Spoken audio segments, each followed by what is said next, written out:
to sign Matheus Cunha from Wolves. Matheus Cunha signed a new deal at Wolverhampton in January, 62.5 release clause million pounds. So that's the release clause.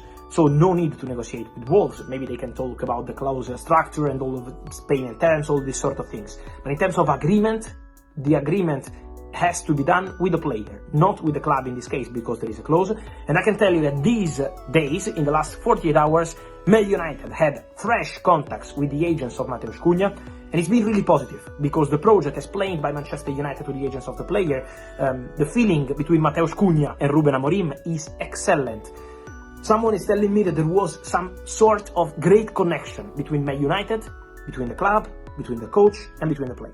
So it was a very positive contact between Manchester United and Cunha, and today, because of this meeting, we can consider Manchester United ahead of Newcastle and also of the other clubs interested in Matheus Cunha. He was a dream target for Nottingham Forest, who are still fighting for Champions League football. He's been in the list of Arsenal in December, but then they decided not to proceed. Now, Man United are leading the race. My understanding is that Man United will push to get this deal done soon in the market. So I don't expect Cunha to be one of the cases that we will discuss July, August, till the final days of the market. I think Man United will try to be fast. Man United want to anticipate the other clubs. Financial fair play is a point. So for sure, Man United will have to assess the details of the story, make sure they can find a way in the right moment. So for sure there will be movements in this Matheus Cunha story very soon, but the movements have already started on player side, because Manchester United had a very good contact, and Matheus Cunha is a strong candidate to become a new Manchester United player. So conversations are advancing. When I saw Cunha at the start of the season, I thought he was a technical player that struggled with finishing, and in the second half of the season he's actually improved that. So when I think about Cunha, technically very good. If you remember, Moussa Dembele used to play for Spurs. He reminds me of him, even though he was a holding midfielder and Cunha is an attacker. He's got that glide ability on the ball. When he gets the ball, he's very good at laying it off. He can dribble with it, he can pass and move. And I thought Moussa Dembele at Spurs for a season or two was absolutely brilliant, and Cunha sort of reminds me of that as a striker. His ability to get hold of the ball and carry it is really interesting. I think that he would bring a profile to Manchester United when it comes to the link-up play that's really important, and he's definitely improved on his striking as well. So look, as I said on Twitter last night, or X, I'd be very happy if Cunha was a player coming to Manchester United. I really would. What is the plan? Amarin said the weekend, we know the plan for the weekend. He was asked about, what are you going to do? Did you keep playing Højlund, etc. He said, we know the plan of what we want to do. And some of that will depend on winning the Europa League, getting into the Champions League. I understand that. I don't think a move for Matheus Cunha does depend on winning the Europa League. I think that is a move you can do, that he wants to happen. He is keen. You saw his dad and family members, they were posing for photos outside Old Trafford, all very smiley and happy. You saw him, I did, I was in there so early that I saw him walk out with his teammates just to get a look at the place, and he was sort of stood on his own, just looking around.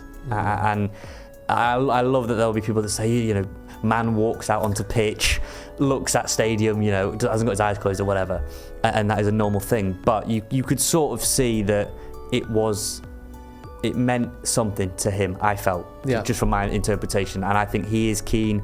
You saw it in Simon's report that then was picked up by other places, that United are keen, and the way clubs can work is you can agree contracts and things before you can agree the personal terms. It isn't a one-shot stop of, they know how much the release clause is, that's 62.5. They know that's the price. You want to get your contract ironed out. Is he going to be happy with the personal terms? United see him as a player in his prime, entering his prime, if you will, that can be plugged straight in this upcoming transfer window is attack, and they are looking at a centre forward and a number 10 as their main focus. They want to get on with it pretty quickly. The finances are in place, as I understand it, to do the deals they would like to do. They do not depend on European football, I'm told, nor on sales to necessitate them. Their main focus for the number 10 position is Matheus Cunha of Wolverhampton Wanderers. He has a £62.5 million release clause. He wants to come, we're told, but personal terms would still need to be agreed, which is not a formality. Let's see if other clubs come in for him as well, but there is optimism at Old Trafford that they can land him. They have alternatives, the likes of Antoine Semenyo at Bournemouth and also Tyler Dibbling at Southampton, but Cunha is the one they are focusing on. It's not close just yet. but I could see this one developing rapidly. In the striker position, it's Liam Delap of Ipswich Town as their number one target. He has a £30 million release clause if Ipswich are relegated. But there are a lot of other suitors for him, including Chelsea. So there's no guarantee that will happen. I think Liam Delap will decide before the European Under-21 Championships on where he wants to go. If Manchester United are to look at others, I'm assured it will not be Victor Osihmen. Despite reports you might be reading, he is not on the agenda for Manchester United. They will have other options because they might have to turn to them, or they stick with internal solutions such as Erasmus Højlund and they focus on other positions. Those other positions may be dependent more on sales, the likes of Rashford, who you talked about at the top. Aston Villa have a £40 million option to buy him. Let's see if they get into the Champions League and whether they are the proposition that he wants to join, and also that they can afford him. I think he could also go elsewhere, of course. He's always liked the idea of somewhere like Spain, Barcelona. We'll have to wait and see. He wants to be in the Champions League. He doesn't want to be in London, we're hearing, and I don't think he has a future at Manchester United. Those funds, on top of perhaps Jadon Sancho going to Chelsea on a permanent basis, Casemiro maybe leaving, Antony, Malacia, let's see what happens with Højlund, moving Eriksen and Lindelof's wages off the bill when they expire in their own terms at the end of the season, could raise a lot of money that Manchester United could reinvest. And I don't think their targets are going to change based on whether they're in Europe or not, or what competition.